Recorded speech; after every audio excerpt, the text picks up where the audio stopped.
Doctor గారు, మా నాన్నగారికి సిగరెట్ తాగే అలవాటుంది. ఎంత చెప్పినా కూడా మానటం లేదు. ఈ మధ్య దగ్గుతుంటే రక్తం పడుతుంది. మేమేం చేయాలి? ఎవరిని సంప్రదించాలి?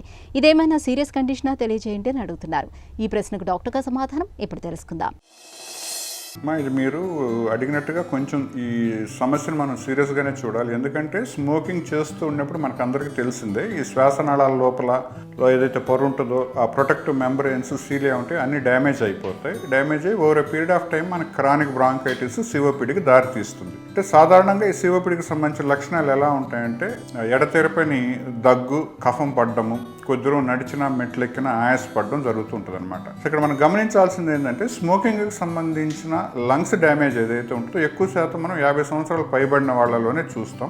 ఒకసారి ఈ క్రానిక్ లంగ్ డిసీజెస్ డెవలప్ అయితే మాత్రం అవి ప్రోగ్రెసివ్గా పెరుగుతూనే ఉంటాయి అనమాట. దాన్ని మనం మళ్ళీ రివర్స్ చేయలేం. సో అలాంటిదే ఇంకొక మెయిన్ ప్రాబ్లం ఏంటంటే క్యాన్సర్కి సంబంధించిన వ్యాధులు రావడం అనమాట. ఎప్పుడైతే స్మోకింగ్ చేసే వారిలో దగ్గినప్పుడు కఫం పడుతూ ఉందో, కఫం తెల్లగా కాకుండా ఇంకా వేరే రకమైన కలర్ ఏదైనా అంటే మనకు పసుపచ్చగా కానీ ఆకుపచ్చగా కానీ బ్లడ్గా కానీ పడితే మాత్రం మనం 2 రకాలుగా దాన్ని చూస్తాం అనమాట. మొదటిది ఏంటంటే ఊపిరితిత్తుల్లో ఇన్ఫెక్షన్, అంటే గాలిళ్ళే నాళాల్లో ఇన్ఫెక్షన్ కానీ లేదంటే ఊపిరితిత్తుల ఇన్ఫెక్షన్, న్యూమోనియా. రెండోది క్యాన్సర్కి సంబంధించిన ఏమైనా ఇబ్బంది ఉందో చూసుకోవడం. సో తప్పనిసరిగా ఇటువంటి సందర్భాలలో మాత్రం ఎక్స్రే తీసుకొని చూస్తాం అన్నిటికంటే ముందు. రెండోది ఏంటంటే ఈ స్పూటం టెస్ట్ను పంపిస్తాం అనమాట.